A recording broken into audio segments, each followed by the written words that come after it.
April 1789, George Washington is not smiling. As he rides a carriage toward New York City to become the very first president of the United States, he feels a crushing, suffocating weight. He writes to a close friend that he feels like a culprit going to his place of execution. The Constitution is currently just a fragile piece of paper. Now, he must actually build a functional government from scratch. Every single decision he makes will set a permanent precedent for the future. He is terrified of making a fatal mistake that could destroy the Republic. Washington knows he cannot rule this massive new nation alone. He builds a small team of trusted advisors, which will become known as the Cabinet. He chooses two brilliant, highly capable men for the most important positions. For Secretary of State, he selects Thomas Jefferson, a wealthy Virginia planter, and the famous author of the Declaration of Independence. For Secretary of the Treasury, he chooses Alexander Hamilton, a relentless, highly ambitious immigrant who served as Washington's most trusted military aide. Washington hopes these two absolute geniuses will work together to build the country. Instead, they will tear his cabinet apart and drag the young nation into a vicious, deeply bitter political war. Hamilton and Jefferson possess completely opposite, fundamentally incompatible visions for the future of America. Jefferson dreams of a peaceful, decentralized agricultural society composed of independent farmers.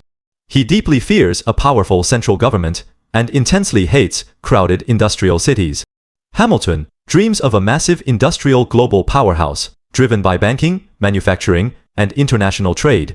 He firmly believes the nation desperately needs a dominant, highly energetic federal government. Their first explosive world-altering battle is about money. The United States is completely broke. During the Long Revolution, the individual states borrowed millions of dollars to fund the war. Hamilton proposes a radical, highly controversial financial plan. He wants the new federal government to absorb all of those individual state debts into one massive national debt. Hamilton argues that by paying this unified debt reliably, America will establish excellent global financial credit. Furthermore, he wants to firmly tie the wealthy elite to the survival of the national government. If the federal government owes rich men money, those rich men will ensure the federal government survives. Thomas Jefferson and his close ally, James Madison, are utterly outraged.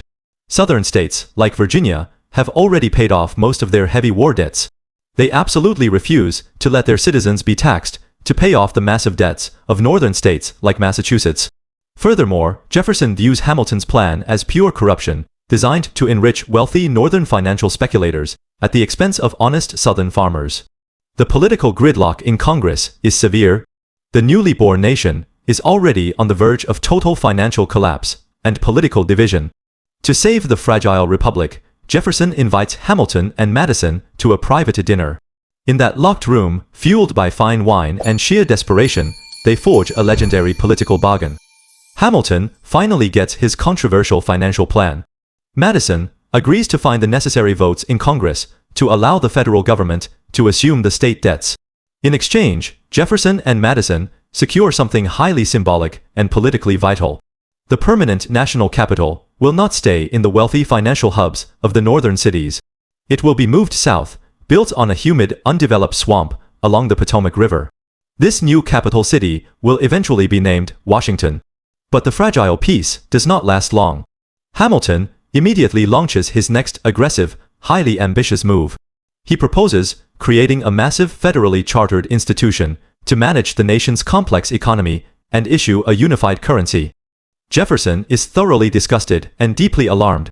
He forcefully argues that the Constitution does not explicitly grant the federal government the power to create a bank. He insists on strict construction. If the specific power is not physically written in the document, the government absolutely cannot do it. Hamilton strikes back with a brilliant, highly aggressive legal maneuver. He argues the Constitution grants the government implied powers to do whatever is necessary and proper to manage the country. Washington paces his office, deeply conflicted by the brilliant arguments of his two most trusted advisors. Finally, he sides with Hamilton and officially signs the bank bill into law. Jefferson feels entirely betrayed. He firmly believes Hamilton is secretly a monarchist, actively plotting to destroy the Republic and crown himself King of America. Conversely, Hamilton is utterly convinced that Jefferson is a dangerous radical anarchist, aiming to burn the nation down in a chaotic French-style revolution. Their intense mutual hatred spills completely out of the cabinet room and rapidly infects the entire country. Because there is no television or radio in the 18th century, this political war is fought entirely in the print media. This is not a polite intellectual debate. It is vicious, toxic, and deeply personal. Thomas Jefferson secretly hires a writer to start a newspaper solely to attack Hamilton. Jefferson literally uses government funds from his own State Department to pay the writer's salary.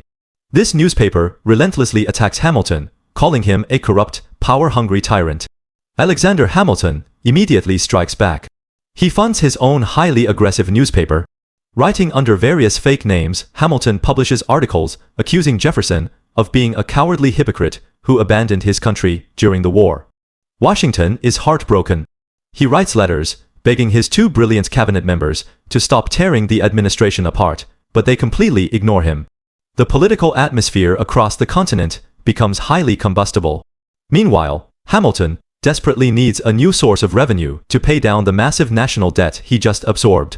He convinces Congress to pass a new tax on distilled spirits. Hamilton views it as a simple, harmless luxury tax. However, he completely miscalculates the culture and economy of the American frontier. For the Western farmers living across the rugged Appalachian Mountains, whiskey is not a luxury. Grain is far too heavy and expensive to transport across the steep mountains, so they distill their harvest into whiskey. It is their primary currency and their sole livelihood. Taxing their whiskey destroys their entire economy. When federal tax collectors cross the mountains to demand payment, the farmers refuse.